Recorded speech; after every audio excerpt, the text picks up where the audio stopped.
കൂടാതെ നിങ്ങൾ ചെയ്യാത്ത തെറ്റിന് നിങ്ങളെ ക്രൂശിച്ചെന്ന് വരാം, നിങ്ങൾ സസ്പെൻഷനായെന്ന് വരാം, നിങ്ങൾ അവമാനിതനായെന്ന് വരാം. അപ്പം നിങ്ങൾ അങ്ങനെ അവമാനിതനാവുമ്പോഴും സാധാരണഗതിയിൽ പോലീസ് ഉദ്യോഗസ്ഥർക്ക് അനുഭവ സമ്പത്ത് കുറയുമ്പോൾ ഉണ്ടാകുന്ന വെച്ചാൽ അവമാനിതനായി കഴിഞ്ഞാൽ പിന്നെ ഞാൻ ഇത്രയൊക്കെ ചെയ്തിട്ടും എൻ്റെ അനുഭവം ഇങ്ങനെയല്ലേ എന്നുള്ളൊരു മാനസികാവസ്ഥയിലേക്ക് പോലീസുകാർ വഴുതി വീഴും.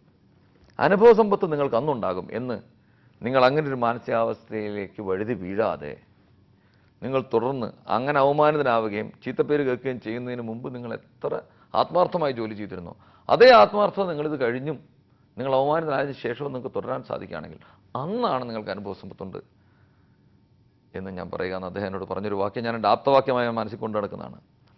പക്ഷെ എനിക്കിപ്പോഴും എനിക്ക് അത്ര അനുഭവ സമ്പത്ത് ഉണ്ടായി എന്ന് പറയാൻ വയ്യ. കാരണം ഇപ്പോൾ 14 കൊല്ലം പോലീസിൽ സർവീസായി. ഈ 14 കൊല്ലത്തിനിടയ്ക്ക് ഇപ്പോഴും അവമാനം കേൾക്കുമ്പോൾ മനസ്സ് നോവുന്നുണ്ട്. ഇല്ല, അപ്പം അദ്ദേഹം പറഞ്ഞ അങ്ങനെയല്ല, അവമാനിക്കപ്പെട്ടാലും മനസ്സ് നോവാൻ പാടില്ല. അപ്പോൾ അതിൽ നിന്ന് ഞാൻ മനസ്സിലാക്കിയത് പോലീസിലെ ജോലി എന്ന് പറഞ്ഞാൽ ഏകദേശം ഒരു എന്താ പറയുക, ഗീതയിലൊക്കെ പറയുന്ന മാതിരി സ്ഥിതപ്രജ്ഞൻ എന്നൊക്കെ പറയുന്ന ഒരു കോൺസെപ്റ്റ് ഉണ്ട്, യോഗിയുടെ ഒരവസ്ഥ. പിന്നെ ഞാൻ നോക്കുമ്പോൾ കാഷായത്തിനോട് വളരെ അടുത്ത് കിടക്കുന്ന ഒരു കളറാണ് കാക്കി. ഒരു കാഷായധാരിയുടെ അല്ലെങ്കിലും ഏകദേശം അത്രത്തോളമൊക്കെ തന്നെ ഉള്ളൊരു മാനസികാവസ്ഥ കൊണ്ട് നടക്കുന്ന ഒരു ഭക്തി കൂടുതലാണെന്ന് തോന്നുന്നു താങ്കൾക്ക്. ഭക്തി കൂടുതലാണെന്ന് പറയാൻ പറ്റില്ല, എന്നാലും ഞാനൊരു അവിശ്വാസിയല്ല. ഞാൻ ഒരു ഡിവൈൻ ഇൻ്റർവെൻഷനിൽ വിശ്വസിക്കുന്ന ഒരാളാണ്. സത്യത്തിലും ധർമ്മബോധത്തിലും തീർച്ചയായിട്ടും വിശ്വസിക്കുന്ന ഒരാളാണ്. ചെയ്യുന്ന കാര്യങ്ങൾ സതുദ്ദേശത്തോടുകൂടി സത്യസന്ധമായി ചെയ്താൽ ഇന്നല്ലെങ്കിൽ നാളെ അതിൻ്റെ ഗുണം ഈ ഫോഴ്സിൽ നിന്നുണ്ടാവും എന്നുള്ളത് എനിക്ക് ഉറപ്പാണ്. ചെയ്തതെല്ലാം ശരിയാണോ എന്ന് ചോദിച്ചാൽ അതൊരു ഒരു സംശയകരമായ മറുപടി ആയിരിക്കും എനിക്ക് പറയേണ്ടി വരിക. എനിക്കിത് കൃത്യമായിട്ട് പറയാൻ പറ്റില്ല. ഞാൻ എല്ലാം ശരിയാണെന്ന് വിശ്വസിച്ചിട്ടാണ് ചെയ്തിട്ടുള്ളതെന്ന് എനിക്ക് നിസ്തർക്കം പറയാൻ പറ്റും. ചെയ്തതെല്ലാം എല്ലാവർക്കും ഗുണകരമായിരുന്നോ എന്ന് ചോദിച്ചാൽ അതിനും മറുപടിയില്ല. പോലീസിലെല്ലാം ഗുണമായിട്ട് ചെയ്യാൻ പറ്റില്ല. ശരിയാണ്. ഇപ്പം നമ്മൾ ഇപ്പോൾ ഒരു ലാത്തി ചാർജ് നടത്തുകയാണെന്നിരിക്കട്ടെ, അവിടെ ഒരു നിരപരാധിക്ക് പോലും അടി കൊണ്ടിട്ടില്ല എന്നൊന്നും എനിക്ക് ഉറപ്പ് പറയാൻ പറ്റില്ല. പക്ഷേ ഒരു നിരപരാധിക്ക് പോലും അടി കൊള്ളരുന്നുള്ള വിശ്വാസത്തോടെയാണ് ഞാൻ ലാത്തി ചാർജ് ചെയ്തതെന്ന് എനിക്ക് പറയാൻ പറ്റും. എങ്ങനെയുണ്ട് പുതിയ ചുമതല? സ്ത്രീകൾക്കും കുട്ടികൾക്കും എതിരെയുള്ള അതിക്രമങ്ങൾ തടയുന്നതിനായി ഫോം ചെയ്ത ആൻറ്റി ട്രാഫിക്കിംഗ് സെൽ താങ്കൾ ചുമതല ഏറ്റെടുത്ത ശേഷം വളരെ ആക്റ്റീവായിട്ട് പല സ്ഥലങ്ങളിലും റെയ്ഡ്, ഇപ്പോൾ കാസർഗോഡ് അതുപോലെ പാലക്കാട് എല്ലാം വ്യാപകമായിട്ട് റെയ്ഡ് നടന്നു അല്ലേ? എങ്ങനെയുണ്ട് ഈ അനുഭവം? അത് വളരെ എന്താ പറയുക, ഇപ്പം ഞാൻ സത്യം പറഞ്ഞാൽ ഒരു പോലീസ് ഉദ്യോഗസ്ഥൻ മാത്രമാണോ എന്ന് സംശയിക്കുന്ന രീതിയിലാണ് കാര്യങ്ങളുടെ പോക്ക്. ഒരു സോഷ്യൽ സീലോട് കൂടി കാര്യങ്ങൾ ചെയ്യേണ്ടി വരികയാണ്. മുമ്പ് നമുക്ക് വളരെ പോലീസ് ജോലി വളരെ എളുപ്പമുള്ളൊരു ജോലിയാണെന്ന് വിശ്വസിക്കുന്ന ഒരാളാണ് ഞാൻ. കാരണം എന്ന് വെച്ചാൽ എല്ലാ കാര്യവും നിയമബദ്ധമാണ്. യൂണിഫോം എങ്ങനെ ഇടണം, ഒരു സീനിയർ ഉദ്യോഗസ്ഥൻ്റെ മുമ്പിൽ പോയാൽ എന്ത് ചെയ്യണം, അദ്ദേഹം നടന്നു പോകുമ്പോൾ കൂടെ നടക്കുകയാണെങ്കിൽ ഏത് ഭാഗത്ത് നടക്കണം, ഷൂവിന് എത്ര ഓട്ടയുണ്ടാവണം, ഷൂ ലൈസ് ഇടാനായിട്ട് എത്ര പഴുതുകൾ ഉണ്ടാവണം, എല്ലാം ഡിഫൈൻഡാണ്. എല്ലാം നിർവചിക്കപ്പെട്ടിട്ടുള്ളൊരു ജോലിയാണ് പോലീസിൻ്റെത്. അപ്പോൾ ആ നിർവചനത്തിനനുസരിച്ച് നമ്മുടെ കാര്യങ്ങൾ ചെയ്യാന്നുള്ളതല്ലാതെ അപ്പോൾ ഏത് പ്രശ്നം വന്നാലും നമ്മൾ നിയമപുസ്തകം എടുത്ത് നോക്കി അതിൻ്റെ പരിഹാരം എന്താണെന്ന് പറഞ്ഞാൽ ഈ സാഹചര്യത്തിൽ എന്ത് ചെയ്യണമെന്ന് വെച്ചാൽ അതിനകത്തൊരു ഉത്തരം കാണും. അത്ര മതി എന്നുള്ളതാണ് പോലീസിൻ്റെ ജോലിയുടെ ഒരു വലിയ ഗുണമായിട്ട് കണ്ടിരുന്നത്. പക്ഷേ ഈ പുതിയ ചുമതല ഏറ്റെടുത്തതിന് ശേഷവും അതിൻ്റെ ഒരു പ്രാധാന്യ യഥാർത്ഥത്തിൽ എനിക്ക് അത്രയൊന്നും മനസ്സിലായിരുന്നില്ല. ആദ്യം ഒരു ദിവസം ഒരു മീറ്റിങ്ങിൽ വെച്ചിട്ട് നമ്മുടെ DGP ജേക്കബ് സാറാണ്, അവിടെ ആലുവയിൽ ഒരു തമിഴ് ബാലിക മരണപ്പെട്ടൊരു ഇഷ്യൂ ഉണ്ടായിരുന്നു. അതിനോടനുബന്ധിച്ച് നടന്ന ചർച്ചയിൽ അദ്ദേഹം എന്നോട് പറഞ്ഞു, ആൻറ്റി ട്രാഫിക്കിംഗ് നോഡൽ ഓഫീസർ കുറച്ചും കൂടെ കാര്യങ്ങളൊക്കെ ചെയ്യണം എന്ന് പറഞ്ഞപ്പോൾ അദ്ദേഹത്തിൻ്റെ വാക്ക് ദൈവവാക്കായിട്ട് എടുത്തുകൊണ്ട് ഞാൻ ഇറങ്ങി പുറപ്പെട്ടതാണ്. ആ പുറപ്പെടൽ നല്ല രീതിയിൽ ഇപ്പോൾ പോകുന്നു എന്ന് അറിഞ്ഞതിൽ എനിക്ക് വലിയ സമാധാന സന്തോഷമുണ്ട്. പക്ഷേ ഇപ്പോഴും ബഹുദൂരം സഞ്ചരിക്കാനിരിക്കുന്നുള്ളൊരു വസ്തുതയാണ്. ഈ ആൻറ്റി ട്രാഫിക്കിംഗ് എന്ന് പറയുന്നതിൻ്റെ പ്രാധാന്യം എന്താണെന്ന് ആൾക്കാർക്ക് മനസ്സിലായിട്ടില്ല എന്നാണ് എനിക്ക് പ്രാഥമികമായിട്ട് ബോധ്യപ്പെട്ടിട്ടുള്ളത്. ഈ ഏറെയും കുട്ടികളാണ് ട്രാഫിക് ചെയ്യപ്പെടുന്നത്. മിക്കവാറും ഞാൻ നേരത്തെ ആദ്യം തുടക്കത്തിൽ നമ്മൾ സംസാരിച്ചപ്പോൾ ഞാൻ പറഞ്ഞിരുന്നു, ഇതര സംസ്ഥാനങ്ങളിലുള്ള അവസ്ഥ വളരെ വളരെ ദുസ്സഹമാണ് കേരളത്തിനെ വെച്ച് നോക്കുമ്പോൾ. അപ്പോൾ കേരളത്തിലെ ലൈഫ് ഇൻഡെക്സ് എന്ന് പറഞ്ഞു കഴിഞ്ഞാൽ മറ്റ് പല സംസ്ഥാനം പ്രത്യേകിച്ച് നോർത്ത് ഈസ്റ്റിലും നോർത്തിലുമുള്ള പല സംസ്ഥാനം UP, ബീഹാർ, ത്രിപുര, മണിപ്പൂർ ഇവിടെയൊക്കെ വെച്ച് നമ്മൾ തുലനം ചെയ്ത് നോക്കുമ്പോൾ കേരളം വേറൊരു രാജ്യമാണെന്ന് തന്നെ നമ്മൾ വിചാരിക്കേണ്ടി വരും. ഈ ഒരു രാജ്യത്തിൻ്റെ ഭാഗമാണെന്ന് പോലും വിചാരിക്കാൻ പറ്റാത്തത്ര ജീവിത നിലവാരം ഉന്നത രീതിയിൽ പുലർത്തുന്നൊരു ജനതയാണ് കേരളത്തിലുള്ളത്. ഇത് അവിടെ ഉള്ളവർക്കും അറിയാം. അപ്പോൾ അവിടെയുള്ള കുട്ടികൾ എന്താ ചെയ്യുന്നതെന്ന് വെച്ചാൽ അവരുടെ ജീവിതത്തിൽ പല രീതിയിലുള്ള ബുദ്ധിമുട്ടുകൾ തീവ്രവാദം കൊണ്ടാവാം, ഡെസ്റ്റിറ്റ്യൂഷൻ കൊണ്ടാവാം, ദാരിദ്ര്യം ഉണ്ടാകുമ്പോൾ അവർ ചിലരൊക്കെ മാതാപിതാക്കളുടെ സമ്മതത്തോടെയും അനുവാദത്തോടു കൂടിയും ചിലർ ഏജൻസ് വഴി ചിലർ സ്വമേധയാ ചാടിപ്പോന്നിട്ട് ഒക്കെ ഈ നാട്ടിലെത്തിപ്പെടുകയാണ്. അപ്പം NCPCR എന്ന് പറഞ്ഞൊരു സ്ഥാപനം ഡൽഹിയിലുണ്ട്, national council for protection of child rights. അവരുടെ ഒരു ധാരണ പ്രകാരം കേരളം ഒരു ഡെസ്റ്റിനേഷൻ സ്റ്റേറ്റ് ആണ് ട്രാഫിക്കിങ്ങിന്. സോഴ്സ് സ്റ്റേറ്റ്സ് ആയിട്ട് ഈ ദാരിദ്ര്യ കൂടുതലുള്ള സംസ്ഥാനങ്ങൾ നിലനിൽക്കുമ്പോൾ അവിടുന്ന് കുട്ടികളെ ഒന്നിച്ച് കടത്തിക്കൊണ്ടിരുന്ന ഒരു സ്ഥലമായിട്ട് കേരളം മാറിക്കൊണ്ടിരിക്കുകയാണ്. കേരളത്തിൽ നമ്മളുടെ നാട്ടുകാർക്കാണെങ്കിൽ പൊതുവെ ഇത്തരത്തിലുള്ള നിയമങ്ങളെക്കുറിച്ച് പൊതുവെ അജ്ഞതയാണ്. നമ്മുടെ വീടിന് മുമ്പിൽ ഒരു കുട്ടി വളരെ ദാരിദ്ര്യത്തോടുകൂടി വന്നിരിക്കുന്ന കണ്ടാൽ, ഭിക്ഷയാചിക്കുന്ന കണ്ടാൽ, അവനെ ഉടനെ പിടിച്ച് വീട്ടിൽ ജോലിക്ക് നിർത്തിയാൽ അവനെ രക്ഷിച്ചു എന്നുള്ള തരത്തിൽ തെറ്റിദ്ധരിക്കുന്നവരാണ് ഏറിയ പങ്കും ആൾക്കാർ. ഒരു 12 വയസ്സുള്ള കുട്ടി അലഞ്ഞു തിരിഞ്ഞ് നടക്കുന്ന കണ്ടാൽ അവനെ ഞാൻ കൂട്ടിക്കൊണ്ടുപോയി ഏതെങ്കിലും സുരക്ഷിത സ്ഥാനത്താക്കിയാൽ എൻ്റെ ജോലി തീർന്നു, അല്ലെങ്കിൽ അയാളുടെ ജോലി അയാൾ മഹത്തായി നിർവഹിച്ചു, ആ കുട്ടിയുടെ ദയ കാണിച്ചു എന്നാണ് അവർ ധരിക്കുന്നത്. ഇതൊരു തെറ്റിദ്ധാരണയാണ്. കാരണം ഇവിടെ നമ്മുടെ നാട്ടിൽ കുറേ നിയമങ്ങളുണ്ട്. ആ നിയമാനുസൃതമല്ലാതെ ഒരു കുട്ടിയെ സംരക്ഷിക്കാൻ ശ്രമിക്കുന്നതോ ആ കുട്ടി ഒരു സ്ഥലത്ത് നിന്ന് മറ്റൊരു സ്ഥലത്തേക്ക് 18 വയസ്സ് താഴെയുള്ള ഒരു കുട്ടിയെ കൊണ്ടുപോകുന്നതോ ട്രാഫിക്കിങ്ങിൻ്റെ ഡെഫിനിഷനിൽ പെടും. ജുവനൈൽ ജസ്റ്റിസ് ആക്ട് എന്ന് പറഞ്ഞൊരു നിയമം നിലവിലുണ്ട് ഇവിടെ. ജുവനൈൽ ജസ്റ്റിസ് ആക്ട് അനുസരിച്ചിട്ട് CWC, അതായത് child welfare committee, juvenile justice board എന്ന് പറഞ്ഞ 2 സ്ഥാപനങ്ങൾ എല്ലാ ജില്ലയിലും നിലവിലുണ്ട്. അപ്പോൾ ഈ ഒരു കുട്ടിയെ നമ്മുടെ കയ്യിൽ കിട്ടിയാൽ, ഒരു കുട്ടിയെ കണ്ടാൽ, ഒരു സാധാരണ പൗരനാണെങ്കിലും ഒരു പോലീസുകാരനാണെങ്കിലും ചെയ്യേണ്ട പ്രാഥമികമായ ഉത്തരവാദിത്വം എന്ന് പറഞ്ഞു കഴിഞ്ഞാൽ ആ കുട്ടിയെ അവിടുന്ന് എടുത്തു കൊണ്ടുവന്ന് ഈ CWC എന്ന് പറഞ്ഞ ബോഡിയുടെ മുമ്പിൽ ഹാജരാക്കുക എന്നുള്ളതാണ് അയാൾ പ്രാഥമികമായി ചെയ്യേണ്ട കാര്യം. അങ്ങനെ ചെയ്തു കഴിഞ്ഞാൽ അവർ പിന്നെ തീരുമാനിക്കും ഈ കുട്ടി എങ്ങോട്ട് പോകണം. അവർ ഈ ചൈൽഡ് വെൽഫെയർ കമ്മിറ്റി ഏത് സംസ്ഥാനത്ത് നിന്ന് വന്ന കുട്ടിയാണോ, കേരളത്തിൽ നിന്ന് തന്നെയുള്ള കുട്ടിയാണെങ്കിൽ ആ കുട്ടിയുടെ മാതാപിതാക്കളെ ബന്ധപ്പെട്ട് അവിടെയാണെങ്കിലും വേറെ ഏതെങ്കിലും സംസ്ഥാനങ്ങളിലോ ചെയ്യുക. എന്നിട്ട് ആ കുട്ടിയെ മാതാപിതാക്കളുടെ അടുത്ത് എത്തിക്കാൻ സാധിക്കുമെങ്കിൽ എത്തിക്കുക, ഇല്ലെങ്കിൽ ആ കുട്ടിക്ക് ഒരു ഓമന പേര് നമ്മുടെ ആക്ടിൽ പറയുന്നുണ്ട്, ആ നിയമത്തിൽ പറഞ്ഞിട്ടുണ്ട്, child in need of care and protection. Child in need of care and protection എന്ന് പറഞ്ഞ് ഈ കുട്ടിയെ നിർവചിച്ചതിന് ശേഷം അവർ പറയുന്ന അംഗീകൃതമായ ഒരു അനാഥാലയത്തിൽ അല്ലെങ്കിൽ ഒരു ചിൽഡ്രൻസ് ഹോമിൽ ഈ കുട്ടിയെ പാർപ്പിക്കുകയും ആ കുട്ടിയുടെ സകല ഉത്തരവാദിത്വവും നോക്കാനായിട്ടുള്ള ബാധ്യത സർക്കാർ ഏറ്റെടുക്കുകയും ചെയ്യും. ഇങ്ങനൊരു സംവിധാനം നിയമപ്രകാരം ഇവിടെ നിലവിലുള്ളപ്പോൾ നമ്മൾ ആരെങ്കിലും ഒരു അനാഥമായിട്ട് കാണുന്ന ഒരു കുഞ്ഞിനെ കൊണ്ടുവന്ന് നമ്മുടെ ശരണത്തിലാക്കുക എന്ന് പറഞ്ഞാൽ തികച്ചും നിയമവിരുദ്ധമാണ്. നമുക്കങ്ങനെ ആക്കാം. എങ്ങനെ? നമ്മളിത് കൊണ്ടുവന്ന് CWCയുടെ മുമ്പിൽ ഹാജരാക്കിയതിന് ശേഷം ഞാൻ ഈ കുട്ടിയുടെ ലീഗൽ ഗാർഡിയൻ ആവാൻ തയ്യാറാണ് എന്ന് രേഖപ്രകാരം കൊടുക്കുകയും അത് അവർക്ക് ബോധ്യപ്പെടുകയും ചെയ്തതിന് ശേഷം അവരത് അനുവദിക്കുകയാണെങ്കിൽ തീർച്ചയായിട്ടും നമുക്ക് ചെയ്യാം. സർക്കാർ അംഗീകൃതമായ അനാഥാലയങ്ങൾ എത്രയുണ്ട് കേരളത്തിൽ? ഓർഫനേജ് കൺട്രോൾ ബോർഡ് എന്ന് പറഞ്ഞ ഒരു സ്ഥാപനം കേരളത്തിൽ നിലവിലുണ്ട്. അവർക്കൊരു നിയമമുണ്ട്, ഓർഫനേജ് കൺട്രോൾ ബോർഡ് ആക്ട് ഉണ്ട്.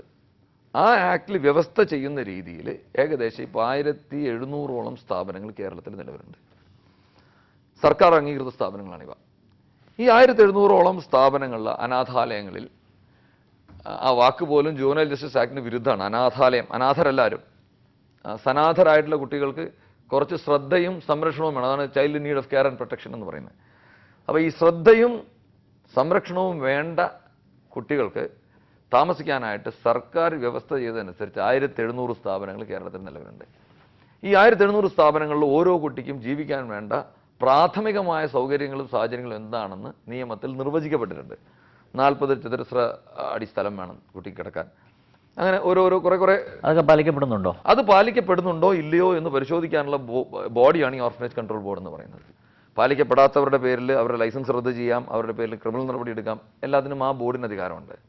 ജുവനൈൽ ജസ്റ്റിസ് ആക്ട് അനുസരിച്ചും പോലീസിനും അധികാരമുണ്ട്. അപ്പം ഇങ്ങനെയുള്ള സ്ഥാപനങ്ങൾ നിലവിലിരിക്കുന്ന ഈ സ്ഥാപനങ്ങളിൽ തന്നെ താമസിക്കാൻ ഇപ്പോൾ കുട്ടികളില്ല എന്നുള്ളതാണ് ഒരു വസ്തുത.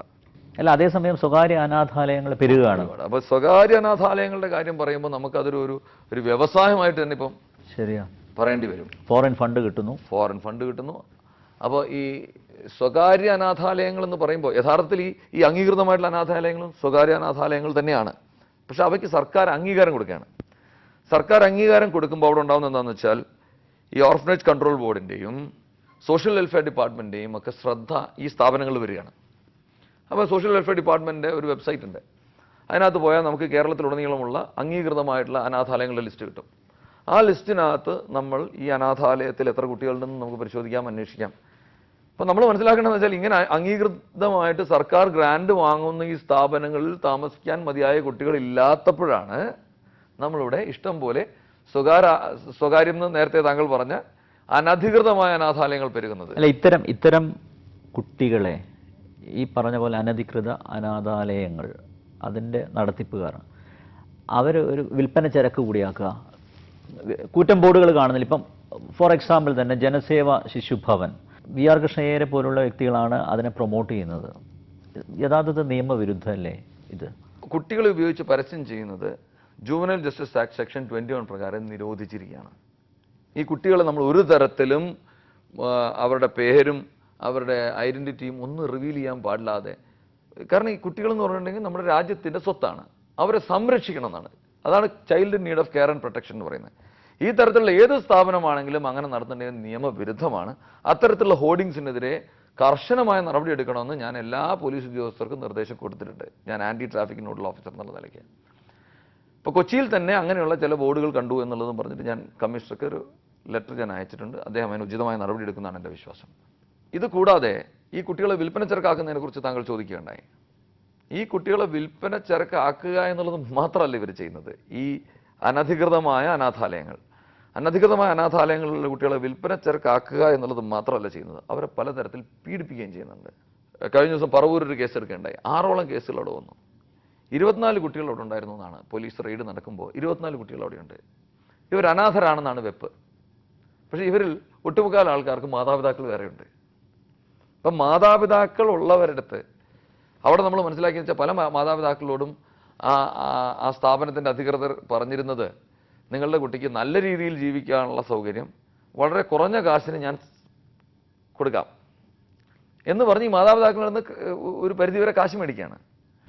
അപ്പം മാതാപിതാക്കളിൽ നിന്ന് കാശ് മേടിച്ചിട്ട് ഈ കുട്ടികളെ അവിടെ അനാഥരായി പ്രദർശിപ്പിക്കുകയും അങ്ങനെ അനാഥരായി പ്രദർശിപ്പിക്കപ്പെടുന്ന കുട്ടികളുടെ പേര് പറഞ്ഞ് വിദേശ ഫണ്ടും സ്വദേശ ഫണ്ടും അപ്പം ഇങ്ങനെയുള്ള ചില പരസ്യങ്ങളും ഒക്കെ കൊടുക്കുക, കുട്ടികളുടെ നല്ല കലാപരിപാടികൾ അവതരിപ്പിക്കുക, ഉന്നതരായ ആൾക്കാരെ ആ സ്ഥാപനത്തിലേക്ക് വിളിച്ചുകൊണ്ട് പോവുക. അല്ല, ഇതിൻ്റെ മറവിൽ ലൈംഗിക ചൂഷണം നടക്കുന്നില്ലേ? ആ ലൈംഗിക ചൂഷണം നടക്കുന്നതിന് നമ്മൾ ഒരുപാട് കേസുകൾ എടുത്തു കഴിഞ്ഞു ഇപ്പോൾ ഓൾറെഡി. ഇപ്പോൾ ഞാനിപ്പോൾ കഴിഞ്ഞ മാർച്ച് 4 ശേഷം നടത്തിയിട്ടുള്ളൊരു ഡ്രൈവിൽ നമുക്ക് ഏകദേശം ഒരു 49ഓളം കേസുകൾ ഇത്തരത്തിലുള്ള കുട്ടികളെ പീഡിപ്പിക്കുന്നതിന്. അതിനകത്ത് അത് ലൈംഗിക ചൂഷണം മാത്രമല്ല, ലൈംഗിക ചൂഷണം അതിനകത്ത് ഏകദേശം ഒരു 20-25ഓളം കേസുകൾ വരും.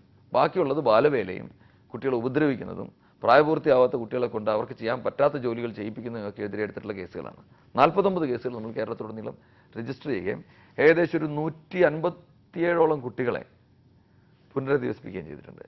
ഇത്തരം സ്ഥാപനങ്ങൾ നമുക്ക് മോചിപ്പിക്കാൻ സാധിച്ചു. അവരിൽ ചില കുട്ടികളെയൊക്കെ ഇപ്പം ഉദാഹരണത്തിന് 8 മണിപ്പൂരി കുട്ടികൾ എറണാകുളത്ത് ഇപ്പോഴും അവർ നമ്മുടെ CWCയുടെ ശ്രദ്ധയിൽ കഴിയാണ്, അവരുടെ കൺട്രോളിൽ കഴിയാണ്. മണിപ്പൂരിൽ ആൾക്കാർ വന്നിട്ടില്ല അവരെ ഏറ്റെടുക്കാനായിട്ട്. അതുപോലെ ഒറീസക്കാരായിട്ടുള്ള കുറച്ച് കുട്ടികൾ കണ്ണൂർ, തളിപ്പറമ്പിൽ. ശ്രീ ശ്രീജിത്ത് IPSുമായുള്ള വർത്തമാനം ഇവിടെ പൂർണ്ണമാവുന്നില്ല. വീണ്ടും അടുത്തയാഴ്ച ഇതേ ദിവസം ഇതേ സമയം.